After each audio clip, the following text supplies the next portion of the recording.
साहब, और प्रॉब्लम बताने के वक्त आपका बात करने का अंदाज बहुत मैटर करता है। तो गुलाम हो गए हम सब, और जो आने वाला जनरेशन है वो ये स्क्रीन का गुलाम हो गया है। तो उसको सेवा के बाद देखिए, वो भी सेवा है, धनोपार्जन का वो जगह नहीं है।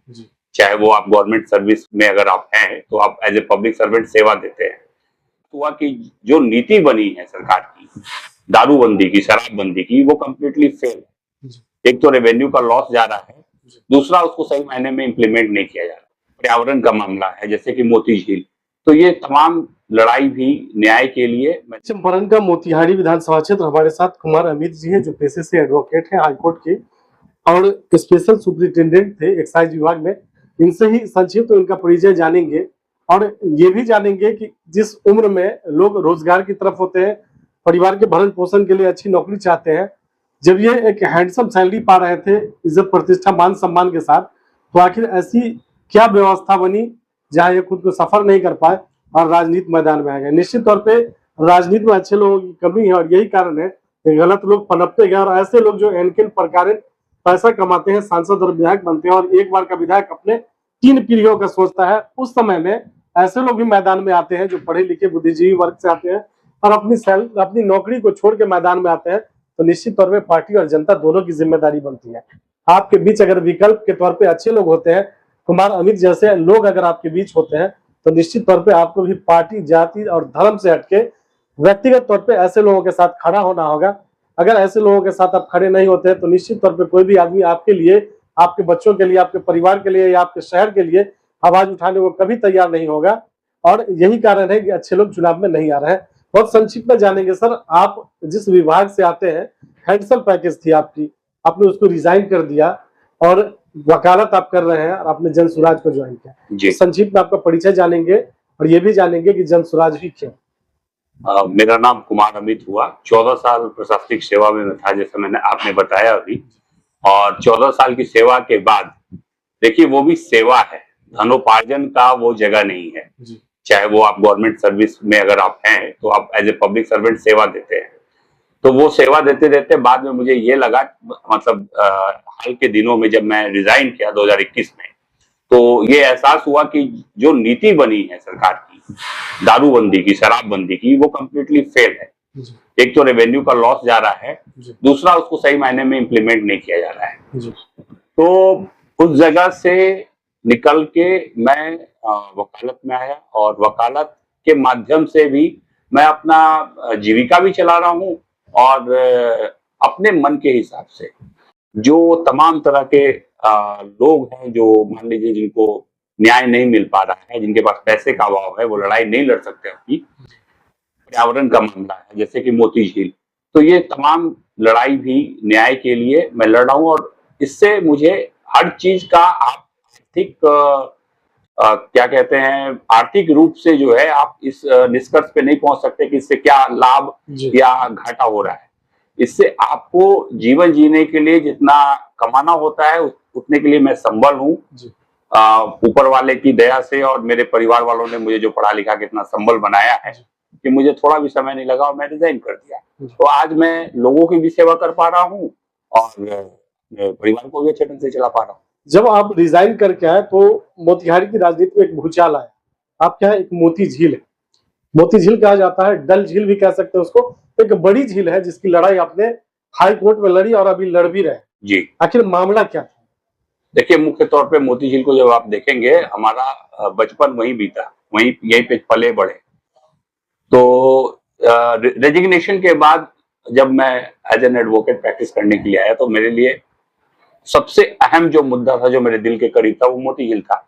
PIL दायर किया गया। तो इसमें मुख्य रूप से क्या है कि इसका इंक्रोचमेंट है, तमाम शहर के नाले का पानी उसमें गिरता है। विगत 2 वर्षों से टेंडर ही हो रहा है कौन सा सीवरेज ट्रीटमेंट प्लांट लोग लगाने वाले हैं, और इसका सीधा प्रभाव यहाँ के लोगों के हेल्थ पे पड़ रहा है। अगर आज किडनी, लीवर बहुत ज्यादा खराब हो रहा है, मीनिंग देयर बाई आपको शुद्ध पानी, पीने का पानी नहीं मिल रहा है, क्योंकि यहाँ पीने का पानी को, जो ग्राउंड लेवल को रिचार्ज करने का जो सोर्स है, वो एक मोती झील है, दूसरा धनौती है।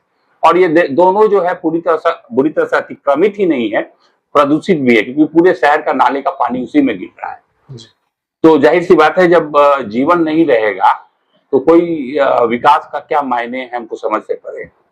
और ये पूरी तरह से अतिक्रमित है, इसका इनलेट आउटलेट पूरी तरह से बंद कर दिया गया है। अभी जो आपके सांसद और विधायक हैं वो डबल इंजन की सरकार के जी, बीजेपी से हैं, सांसद भी हैं और विधायक भी हैं, और लगभग लंबे समय से हैं, दशकों से ये लोग हैं।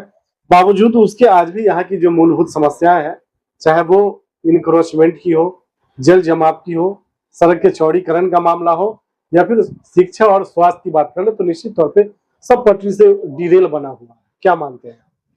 बिल्कुल डिरेल्ड है। द पॉइंट इज दैट कि तमाम चुनाव में सिर्फ धर्म और जाति के नाम पर ये अपना पद बचाते रहे हैं और पब्लिक भी ऊब गई है, ठीक है ना। बार बार होता है, तो आप जैसे आप देखिए, ऐसा नहीं है कि पब्लिक इनको जीता ही जा रही है बार बार। आप ग्राफ देखिए, कभी आप 3 लाख वोट से जीतते थे, आज आप घट के लाख पे आ गए। कभी आप 20-25 हजार 50 हजार के अंतर से विधानसभा जीतते थे, आज आप घट के अंतर 14,000 हो गया है। मीनिंग देयर बाई कि आपका विरोध हो रहा है और आप काम नहीं कर रहे, केवल बात बना रहे हैं, ठीक है। Over the period of time आप देखेंगे, अभी जो भी रील्स वगैरह वायरल हो रहे हैं, जो अभी मौजूदा हमारे विधायक हैं, तो वो गिनाना शुरू करेंगे। 2005 के पहले रोड पे लोग प्लांट रोपता था, धान की खेती करता था, बिजली की व्यवस्था नहीं थी। तो मेरा ये पर्सनल मानना है कि रोड, बिजली, सड़क से क्या हम लोग बाहर नहीं निकल सकते।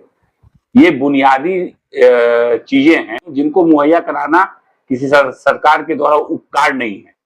सारे लोग टैक्स पे कर रहे हैं, तो उनको बढ़िया सर्विस भी चाहिए। आज बिजली का अगर अच्छा व्यवस्था है तो बिजली का लोग बिल भी दे रहे हैं, और स्मार्ट मीटर का क्या खेल है ये आपसे छिपा हुआ नहीं है। तो ये इन सब चीजों से बेहतर अच्छी शिक्षा व्यवस्था पर क्यों नहीं बोलते हैं? वो क्यों नहीं बोलते हैं कि सेंट्रल स्कूल को क्यों आज स्टेडियम में चलाया जा रहा है? आज वो क्यों नहीं बोलते हैं कि स्टेडियम जो है, एक ढंग का स्टेडियम यहाँ नहीं है, और स्टेडियम में स्कूल चला रहा है, दोनों चीज प्रभावित हो रहा है। स्कूल भी और बच्चे जो खेलने वाले हैं वो भी प्रभावित हो रहे हैं। आपको सांसद खेल महोत्सव गांधी मैदान में कराना पड़ता है, शर्म नहीं आती आपको? जिला स्कूल की स्थिति भी एग्जैक्टली जिला संस्थान, मेरा ये मानना है सर कि संस्थान अगर आप पैदा नहीं कर सकते ढंग का, तो जो संस्थाएं यहाँ कार्यरत थी वो धरोहर है इस मिट्टी की। हम लोग जिला स्कूल के प्रोडक्ट हैं, हमें शान होता था वहां से निकलने पर जब आदमी पढ़ा। जाके आप स्थिति देखिए, उसके हॉस्टल को कब्जा किया आपने सेंट्रल यूनिवर्सिटी के नाम पे। आप वहां पे एक इंटरनल वो क्या बोलते हैं उसको, इंडोर स्टेडियम बना दिए। किसी लेवल का नहीं है वो इंडोर स्टेडियम सेंट्रल यूनिवर्सिटी का। और मेरा ये कहना है कि क्या सरकार के पास जमीन कम है कि आप दूसरे इंस्टीट्यूशन के प्रीमाइसेस में इस तरह से इंक्रोचर बनेंगे? अतिक्रमणकारियों वाला काम कर रहे हैं आप उस धरोहर को वापस उसके वैभव को लौटाने का कुछ काम नहीं किए, आप उसको और डुबा दिए।